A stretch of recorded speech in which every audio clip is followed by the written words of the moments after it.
Good morning everyone. Today we are going to discuss about comparing quantities. शुरू करते हैं. What is comparing quantities? Comparing quantities क्या है? Comparing quantities means comparing two values. Comparing quantities का मतलब होता है जब हम किसी दो वैल्यूज को कंपेयर करते हैं यूजिंग परसेंटेज. किसका यूज करके? परसेंटेज का यूज करके. यूजिंग प्रॉफिट, प्रॉफिट का यूज करके. यूजिंग लॉस, लॉस का यूज करके. Discount and interest. जब हम किसी दो वैल्यू को आपस में कंपेयर करते हैं percentage, profit, loss, discount and interest, इन सभी को यूज करके, तो वो हो जाता है कंपेयरिंग क्वांटिटीज. क्वांटिटीज का हिंदी होता है मात्रा, और कंपेयर का मतलब होता है तुलना करना. और कभी भी कंपेयर दो चीज़ों के या फिर दो वैल्यू के बीच में ही होगा. क्लियर है? आगे बढ़ते हैं. सबसे पहले हम लोग डिस्कस करेंगे profit and loss. Profit and loss क्या होता है? प्रॉफिट एंड लॉस में सबसे पहले आता है कॉस्ट प्राइस, जिसको शॉर्टकट में लिखेंगे सीपी. यानी कि जब कोई चीज़ किसी दाम में खरीदा जाए और जिस दाम में खरीदा जाए वो हो जाता है उसका कॉस्ट प्राइस. मान लीजिए आपने कोई इंस्ट्रूमेंट बॉक्स खरीदा, तो जितना दाम में आपको वो इंस्ट्रूमेंट बॉक्स मिला, मान लेते हैं 100 रुपीज़ का वो इंस्ट्रूमेंट बॉक्स मिला, तो ये 100 रुपीज़ क्या हो जाएगा? उसका कॉस्ट प्राइस हो जाएगा. सेलिंग प्राइस का मतलब होता है जिस दाम पर बेची जाए. अगर आप वही इंस्ट्रूमेंट बॉक्स किसी को 120 रुपीज़ में सेल कर देते हैं, तो वो आपके लिए हो जाएगा सेलिंग प्राइस, जिसको शॉर्टकट में बोलेंगे एसपी, जिस दाम पर बेची जाए. क्लियर है? कुछ ज़रूरी बात हम लोग यहाँ पे डिस्कस करेंगे. चलिए शुरू करते हैं. जब एसपी ज़्यादा हो, मतलब कि कम में खरीद करके और ज़्यादा में बेच दिया जाए, तो उस कंडीशन में आपको क्या होगा? Profit. Just like instrument box हमने खरीदा 100 रुपीज़ का और सेल कितना में किया? 120 रुपीज़ का. तो एसपी सेलिंग प्राइस हमारा क्या है? ज़्यादा है, तो हमें क्या हो जाएगा? प्रॉफिट. अगर वही इसका ठीक अपोजिट हो, यानी कि हमारा सीपी ज़्यादा हो, यानी कि खरीदे हमने टोटल 100 रुपीज़ का, लेकिन सेल किए कितना का? 80 रुपीज़ का, तो यानी कि हमारा सीपी ज़्यादा हो गया. तो इस कंडीशन में हमें क्या हो जाएगा? लॉस हो जाएगा. क्लियर है? तो अगर एसपी ज़्यादा हुआ तो प्रॉफिट और सीपी ज़्यादा हुआ तो लॉस. एसपी ज़्यादा हुआ तो प्रॉफिट और सीपी ज़्यादा हुआ तो लॉस. क्लियर है? आगे बढ़ते हैं. चलिए, प्रॉफिट एंड लॉस का ना कुछ फॉर्मूला होता है. चलिए फॉर्मूला पे डिस्कस करते हैं. सबसे पहले हम लोग प्रॉफिट पे डिस्कस करते हैं. प्रॉफिट निकालने का फॉर्मूला होता है कि आप एसपी में से सीपी को माइनस कर दीजिए. एसपी में से सीपी को माइनस कर दीजिए. प्रॉफिट होता कब है? जब एसपी ज़्यादा हो. तो फॉर्मूला बनता है जो ज़्यादा हो वो पहले रहता है. तो प्रॉफिट हुआ है तो ज़्यादा कौन रहता है? एसपी. तो एसपी पहले, और माइनस में हो जाएगा कौन? सीपी. ठीक इसका अपोजिट हो जाता है. अच्छा, लॉस कब होता है? तो लॉस तब होता है जब हमारा सीपी ज़्यादा हो. तो सीपी इसमें पहले, और माइनस हो जाएगा क्या? एसपी. क्लियर है? चलिए, तो फार्मूला यहाँ से बनकर तैयार. प्रॉफिट का फार्मूला होता है एसपी माइनस सीपी, और लॉस का फार्मूला होता है सीपी माइनस एसपी. प्रॉफिट का formula SP minus CP, loss का फार्मूला सीपी माइनस एसपी. चलिए एक एग्जाम्पल से समझते हैं. मान लेते हैं कॉस्ट प्राइस 300, सेलिंग प्राइस 360, यानी कि यहाँ पे ज़्यादा क्या हो गया? एसपी. तो हमें क्या हो जाएगा? प्रॉफिट. यानी कि जब प्रॉफिट निकालना हो तो वही फार्मूला यूज करेंगे जो मैंने ऊपर लिखा हुआ है, एसपी माइनस सीपी. एसपी के नीचे एसपी का वैल्यू 360 डिग्री में से माइनस कर दीजिए सीपी. सीपी के नीचे सीपी का वैल्यू 300. दोनों को माइनस करने पे जो आंसर आएगा उतना ही हमारा प्रॉफिट होगा. तो हमारा प्रॉफिट कितना हो जाएगा? 60 रुपीज़. क्लियर है? चलिए लॉस का भी समझ लेते हैं. इस कंडीशन को देखते हैं क्या होता है. चलिए, इसमें क्या हुआ है? तो कॉस्ट प्राइस है हमारा 500 और सेलिंग प्राइस है हमारा 420. तो इस बार ज़्यादा कौन सा हो गया? सीपी. तो जब सीपी ज़्यादा हो तो हमें क्या होता है? लॉस. और लॉस निकालने का फॉर्मूला क्या है? सीपी में से एसपी को माइनस कर दीजिए. सीपी कितना था? 500, और एसपी बेचे कितना में? 420 में. तो हमें लॉस कितना रुपीज़ का हो गया? 80 रुपीज़ का लॉस हो गया. क्लियर है? चलिए आगे बढ़ते हैं. जैसे कि हमने ऊपर वाले एग्जाम्पल में सिर्फ इतना निकाला कि हमें कितना रुपए का प्रॉफिट हुआ या हमें कितने रुपए का लॉस हुआ। कभी कभी क्वेश्चन में पूछ देता है कि आपको कितना परसेंट का प्रॉफिट हुआ, परसेंट का प्रॉफिट हुआ। हमें पता था, जैसे कि अभी ऊपर वाले एग्जाम्पल में हमने क्या देखा था कि हमें प्रॉफिट कितना का हुआ, 60 रुपीज़ का। लेकिन हमें ये नहीं पता है कि हमें कितना परसेंट का हुआ है। परसेंटेज निकालने का भी फॉर्मूला होता है, वो होता है प्रॉफिट परसेंट। अगर निकालना हो तो आप profit by CP, profit by CP को मल्टीप्लाई कर दीजिए किससे, 100 से। 100 से क्यों मल्टीप्लाई करते हैं, परसेंटेज में बदलने के लिए। क्लियर है, 100 से क्यों मल्टीप्लाई करते हैं, परसेंटेज से बदलने, परसेंटेज में बदलने के लिए। चलिए, और प्रॉफिट हो तो प्रॉफिट बाई सीपी, और अगर लॉस हो तो लॉस बाई सीपी, और इनटू में 100 दोनों बार रहेगा क्योंकि दोनों को परसेंटेज में चेंज करना है। आगे बढ़ते हैं, चलिए इस क्वेश्चन को हम लोग सॉल्व करते हैं। इसमें हम लोग टोटल प्रॉफिट भी निकालेंगे, लॉस हुआ तो लॉस भी निकालेंगे, और उसका परसेंटेज भी निकालेंगे। Just like you can see that यहाँ पे सीपी है 400 और एसपी है 500। और जब एसपी ज़्यादा हो तो हमें क्या होता है, प्रॉफिट। प्रॉफिट निकालने का फॉर्मूला, एसपी में से सीपी को माइनस कर दीजिए। एसपी का वैल्यू 500, सीपी का वैल्यू 400, तो हमें प्रॉफिट कितना का हुआ, 100 रुपीज़ का। प्रॉफिट कितना का हुआ, 100 रुपीज़ का। क्लियर। अब हम लोग निकालेंगे प्रॉफिट परसेंटेज, कितना परसेंट हमें प्रॉफिट हुआ। चलिए याद रखिएगा, प्रॉफिट कितना का हुआ, 100 रुपीज़ का। चलिए, प्रॉफिट परसेंटेज निकालने का फॉर्मूला होता है profit by CP, profit by CP into 100। Percentage में बदलने के लिए 100 से मल्टीप्लाई। अभी हम लोगों ने बनाया था, प्रॉफिट हुआ था हमें कितना का, 100 रुपीज़ का। सीपी कितना है हमारा, 400। मल्टीप्लाई किससे करना है, 100 से। डबल जीरो से डबल जीरो कैंसिल, 4 से 100 को कट कीजिए, आपका आंसर आएगा 25। तो हमें कितना परसेंट का प्रॉफिट हुआ, 25। ऐसे फाइंड करते हैं। क्लियर है। नेक्स्ट क्वेश्चन पे आते हैं। चलिए अब यहाँ पे फोकस करते हैं और देखते हैं, सीपी कितना है 600, एसपी कितना है 480। यहाँ पे ज़्यादा कौन है, सीपी। तो हमें क्या होगा, लॉस।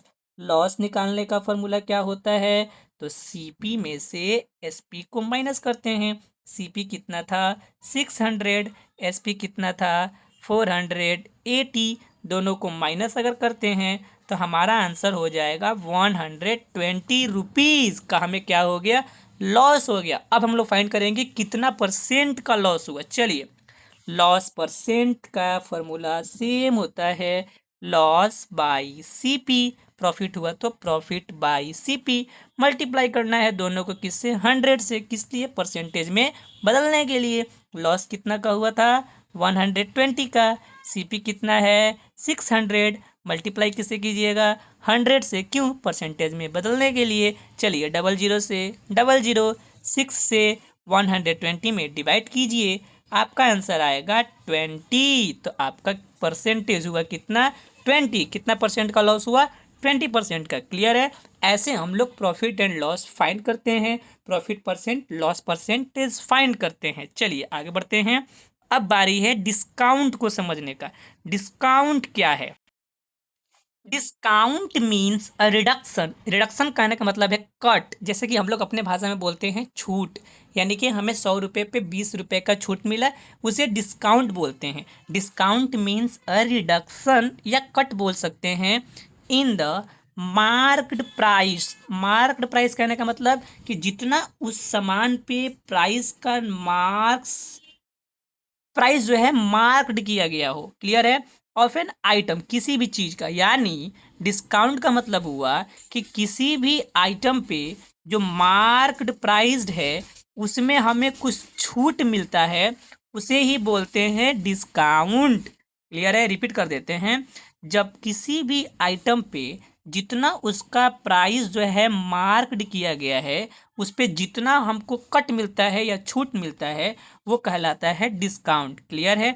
जस्ट लाइक एग्जाम्पल के लिए, मार्क्ड प्राइस अगर किसी आइटम का 1000 है और सेलिंग प्राइस, और उसको बेचा जा रहा है कितना में, 900 में, तो डिस्काउंट कितना का मिल रहा है हमें? 100 रुपये का। क्यों? क्योंकि मार्क्ड प्राइस 1000 का था, लेकिन सेल कितना में किया गया उसको? 900 में, जिससे पता चला कि डिस्काउंट कितना रुपए का मिला?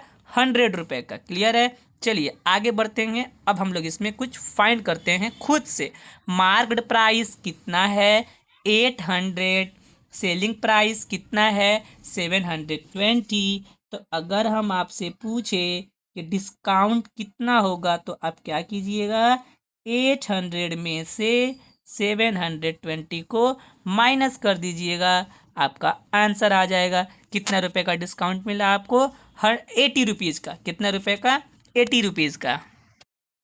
क्वेश्चन यहाँ से ये आएगा कि अब आपको बताना है कि कितना परसेंट डिस्काउंट हुआ। ये तो अभी नहीं फाइंड किए हैं, ये कैसे फाइंड करेंगे ये भी हम लोग डिस्कस करने वाले हैं। फिलहाल के लिए याद रखिएगा कितना का डिस्काउंट हुआ? 80 रुपीज़ का। अब हम लोग फाइंड करने वाले हैं कितना परसेंट का डिस्काउंट हुआ। तो डिस्काउंट परसेंटेज क्या होगा? तो डिस्काउंट बाई, जैसे हम लोग उसमें सीपी भरते थे प्रॉफिट एंड लॉस में, यहाँ पे भरेंगे एमपी, मार्क्ड प्राइस को मल्टीप्लाई करेंगे किससे? 100 से। क्यों? परसेंटेज में बदलने के लिए। क्लियर है? रिपीट कर देते हैं जल्दी से। डिस्काउंट परसेंटेज निकालने का फॉर्मूला होता है discount by MP marked price into 100। Discount हमें कितना का मिला था? 80 रुपीज़ का। मार्क्ड प्राइस कितना था? 800। किससे मल्टीप्लाई कीजिएगा? 100 से। किस में चेंज करने के लिए? परसेंटेज में। 00 से 00 कैंसिल, 8 से 80 कटाइए। कितना परसेंटेज हुआ? 10%। यानी कि इस क्वेश्चन में डिस्काउंट कितना परसेंट है? 10%। कैसे फाइंड करेंगे? पहले डिस्काउंट कितना का है ये फाइंड करेंगे, बाद में ये वाला फॉर्मूला यूज करेंगे। क्लियर? चलिए आगे बढ़ते हैं। अब बारी है सिंपल इंटरेस्ट को समझने का। सिंपल इंटरेस्ट, साधारण ब्याज। सबसे पहले हम लोग डिस्कस करेंगे कि सिंपल इंटरेस्ट होता क्या है। Simple interest is the extra money. Extra money यानी कि ये कुछ एक्स्ट्रा मनी है। Paid for using someone else money, यानी कि हम लोग ये पे करते हैं। क्यों? किसी दूसरे का पैसा यूज करने के लिए। For a fixed period of time, जिसमें टाइम का जो पीरियड होता है वो फिक्स होता है। जस्ट लाइक मैंने अपने दोस्त से 1000 रुपये कर्ज लिए। ठीक? क्लियर है? कितना साल? टाइम कितना के लिए? 2 साल के लिए। तो मेरा दोस्त बोला ठीक है 1000 रुपये तुम लेकर के जाओ, लेकिन एनुअली हर साल 10% का रेट, अगर 1000 का 10% जितना होता है उतना इसमें ऐड होता रहेगा। कितना साल तक? 2 साल तक। और हमें इस फिक्स्ड टाइम के अंदर हमें इसका पैसा रिटर्न करना होता है। ठीक? आगे हम लोग डिस्कस करेंगे कि कैसे रिटर्न करेंगे, वो क्या होगा। ठीक? एक बार मैं रिपीट करता हूँ शुरू से। सिंपल इंटरेस्ट क्या होता है? तो वो एक्स्ट्रा मनी होता है जो हम लोग पे करते हैं किसी दूसरे के मनी को यूज करने के लिए, कुछ फिक्स्ड टाइम के लिए। क्लियर? जैसे कि मैंने किसी से कर्ज लिया, कितना? 1000 का। कितना साल के लिए? 2 साल के लिए। तो जिसने मुझे कर्ज दिया वो बोला ठीक है तुम 1000 रुपये ले लो, लेकिन एनुअली हर साल 10% इसमें क्या होता रहेगा? ऐड होता रहेगा, प्लस होता रहेगा। ठीक? तो जब मैं 2 साल के बाद उसके पास वापस जाऊंगा ये 1000 रुपये वापस करने, तो ये 1000 रुपये तो उसको दूंगा, प्लस एक्स्ट्रा मनी भी दूंगा। क्यों? क्योंकि मैंने उसको पैसे को यूज किया 2 साल तक। वो पैसा कुछ भी हो सकता है, और वही पैसा कहलाता है हमारा सिंपल इंटरेस्ट। वो एक्स्ट्रा मनी ही क्या है? Simple interest. कुछ इसमें एलिमेंट्स होते हैं, जैसे कि जब मैंने उससे 1000 रुपये कर्ज लिया तो वो हमारा हो जाएगा प्रिंसिपल, मेन मनी। इसका हिंदी होता है मूलधन, यानी कि वो धन जो सबसे मेन है। ठीक? वो हमारे लिए हो जाएगा प्रिंसिपल। तो प्रिंसिपल कितना हो जाएगा? 1000। दूसरा होता है टाइम, कितना टाइम के लिए लेते हैं वो। तीसरा होता है रेट, हर साल कितना परसेंट उसमें ऐड होता जाएगा। क्लियर है? आगे बढ़ते हैं। चलिए कुछ क्वेश्चंस दिए गए हैं, एग्जाम्पल्स के लिए जिसको हमें समझना है उसी को समझते हैं। जो मैंने 1,000 रुपये पहले कर्ज लिया था 2 साल के लिए 10% के रेट से, तो पता करते हैं कि 2 साल के बाद जब मैं उसको वापस करने जाऊंगा तो कितना एक्स्ट्रा मनी दूंगा। उसको फाइंड करने के लिए एक फॉर्मूला होता है जिसको याद करना है। जैसे कि अगर आपको सिंपल इंटरेस्ट फाइंड करना है तो आपको फॉर्मूला यूज करना है पी यानी प्रिंसिपल, आर यानी रेट, इनटू टी, टी यानी टाइम को डिवाइड करना है किससे, 100 से। किससे करना है, 100 से। ये 100 क्यों आया, क्योंकि आर जो है वो किस में है, परसेंट में है, और परसेंट का मतलब ही होता है 100। तो इस फॉर्मूला में 100 किसके वजह से आया, इस रेट के वजह से आया। क्लियर है। इसी फॉर्मूला को यूज करके हम लोग अपना सिंपल इंटरेस्ट फाइंड करने वाले हैं। फॉर्मूला के according P into R into T by 100, इसी फॉर्मूला के अकॉर्डिंग हम लोग इस क्वेश्चन को सॉल्व करने वाले हैं। P का वैल्यू 1000 मल्टीप्लाई आर का वैल्यू 10 मल्टीप्लाई टी का वैल्यू 2 बाई किससे डिवाइड करना है, 100 से। 00 से 00 कैंसिल, ऊपर जो बचा सभी आपस में मल्टीप्लाई हो जाएगा। क्या बचा है, 10 इंटू 10 इंटू 2, मल्टीप्लाई कर लीजिए। 10 10 जा 100, 100 2 जा 200, जो कि यहाँ पे लिखा गया है। SI कितना है, 200। SI मतलब सिंपल इंटरेस्ट। क्लियर। अब जब मैं 2 साल के बाद उसको पैसा वापस करने जाऊंगा तो वो जो मैंने 1,000 रुपये कर्ज लिए थे वो भी उसको दूंगा, और ये जो एक्स्ट्रा मनी आ रहा है 200 वो भी दूंगा। तो टोटल कितना दूंगा उसको मैं, 1000 जो मैंने कर्ज लिया था वो प्लस करके दूंगा एक्स्ट्रा मनी 200। जो ये एक्स्ट्रा मनी जो 200 है यही है सिंपल इंटरेस्ट। जो क्यों लगा, मैंने उसको पैसे को यूज किया कितना टाइम, कितना साल तक, 2 साल तक। तो हमारा एक कंडीशन था कि हर साल 10% का रेट लगेगा। उस रेट के वजह से ये एक्स्ट्रा मनी हमें उसे पे करना पड़ेगा। तो टोटल उसको हमें देना पड़ेगा 1200। कितना, 1200। क्लियर है। तो ये हमारा है अमाउंट। क्या है, अमाउंट, टोटल अमाउंट। 1,000 रुपये जो कर्ज लिए थे वो भी, और 200 रुपये और 200 रुपये जो हमारा सिंपल इंटरेस्ट आया था वो भी।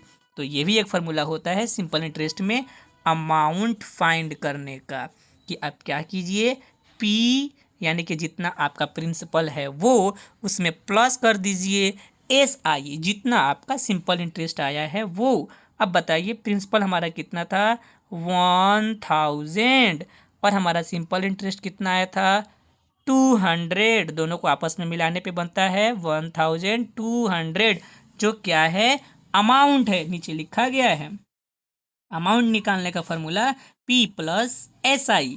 अमाउंट कितना हो जाएगा, 1000 जो हमने कर्ज लिया था वो, 200 जो हमारा SI आया था वो, दोनों को प्लस करने पे 1200। SI निकालने का फॉर्मूला मैं फिर से लिख देता हूँ, P into R into T by 100। क्यों आया, 100 आया इस आर की वजह से। आर जो है वो परसेंटेज में है, परसेंट का मतलब ही होता है 100। क्लियर है। चलिए आगे बढ़ते हैं। ये कुछ होमवर्क है जो आपको सॉल्व करना है। Do fast. ये भी आपको सॉल्व करना है, ये भी आपको सॉल्व करना है। ये सब मैंने ऊपर बता दिया है, सेम उसी एग्जाम्पल पे सबको सॉल्व करना है। ये भी आपको सॉल्व करना है। ये चैप्टर दरअसल बहुत बड़ा है तो मैं इसको पार्ट वाइज बनाऊंगा। कल हम लोग डिस्कस करेंगे कि जब डिस्काउंट इंक्रीज़ हो, डिक्रीज़ हो, रेट इंक्रीज़ हो, डिक्रीज़ हो, तो कैसे उस क्वेश्चन को सॉल्व करते हैं। तब तक के लिए बाय बाय।